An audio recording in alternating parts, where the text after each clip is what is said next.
नमस्कार, आप देख रहे हैं सिटी पोस्ट लाइव। मैं हूं सृष्टि राज।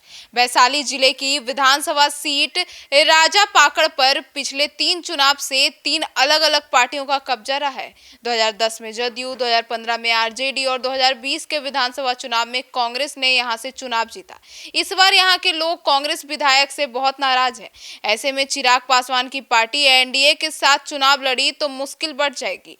आइए इस पूरे सीट के बारे में और क्या है ये पूरा मामला, इसके ऊपर बातचीत करने के लिए हमारे साथ उपस्थित है हमारी सहयोगी मुस्कान। तो मुस्कान, राजा पाकड़ की जो विधानसभा सीट है, इस पर कभी एक पार्टी का कब्जा रहा ही नहीं है। देखिए, वहाँ की जो जनता है बहुत दिमाग वाली है सृष्टि, और इतना आसान नहीं है उनको साधना। कोई पार्टी नहीं बोल सकती हमारा गढ़ रहा है, क्योंकि वो हमेशा काम देखती है, कभी इसकी सरकार तो कभी उसकी सरकार। तो बिहार के जो वैशाली जिले की आप बात कर रही हैं, राजा पाकड़ विधानसभा सीट की, वहाँ 2020 के विधानसभा चुनाव में एक नया राजनीतिक मोड़ लिया है।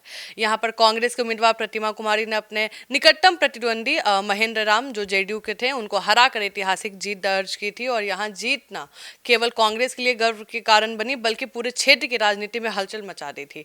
और आपको बता दें, जो विजेता है प्रतिमा कुमारी, उनको 54,000 के आसपास मिला था, और निकटतम जो जेडीयू के महेंद्र राम है, उनको 52, मतलब नेक टू नेक टक्कर था।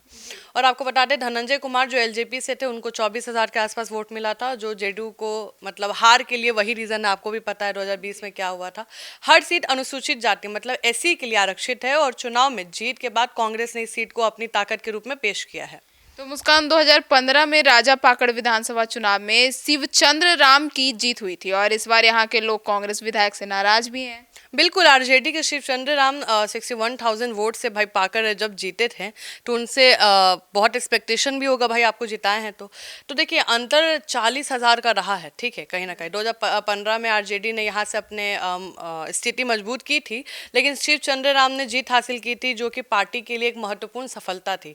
2010 में राजा पाकड़ विधानसभा चुनाव में संजय कुमार जीते थे। निकटतम प्रतिद्वंदी एलजेपी के जो थे गौरी शंकर पासवान, लगभग 10,000 वोटों से हराया था।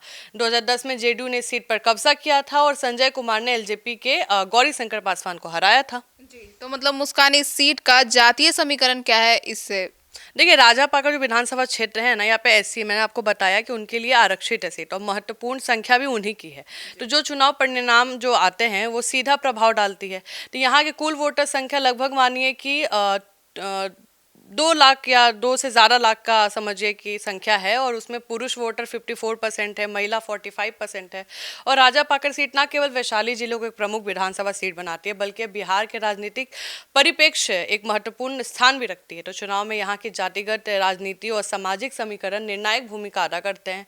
पिछले कुछ वर्षों में इस सीट पर सत्ता की दिशा बदलती रही है, जो क्षेत्रीय राजनीति में उथल पुथल का संकेत है। तो ये जो सिटी पोस्ट लाइव का सर्वे हुआ था मुस्कान, उसमें कौन यहाँ आगे है? देखिए, महागठबंधन बहुत मजबूत दिखाई दे रहा है, लेकिन वर्तमान विधायक ने से लोग बेहद नाराज है। उनका कहना है कि विधायिका क्षेत्र नहीं आती हैं, केवल चुनाव में नजर आती हैं। पिछले चुनाव में उनकी जीत इसलिए हो गई थी क्योंकि एलजेपी अकेले चुनाव में था, और ऐसे में यहाँ का सर्वे महागठबंधन के लिए भारी देखने के बावजूद एनडीए भारी पड़ सकता है।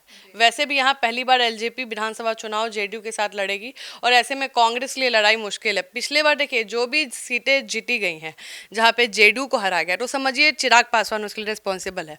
अब चिराग पासवान इंटैक्ट है एनडीए के साथ, तो अब मान के चलिए कि जितना आसान पिछले बार गेम था, उतना आसान है नहीं। जी, तो सुना आपने हमारे इस डिबेट को। तो आपको क्या लगता है, राजा पाकड़ जो विधानसभा सीट है उसमें इस बार कौन बाजी मार जाएगा? अपनी राय कमेंट सेक्शन में जरूर बताइएगा। तो फिलहाल इस खबर में इतना ही। आगे की खबरों के लिए जुड़े रहिए हमारे साथ और देखते रहिए सिटी पोस्ट लाइव। अब तक के लिए धन्यवाद।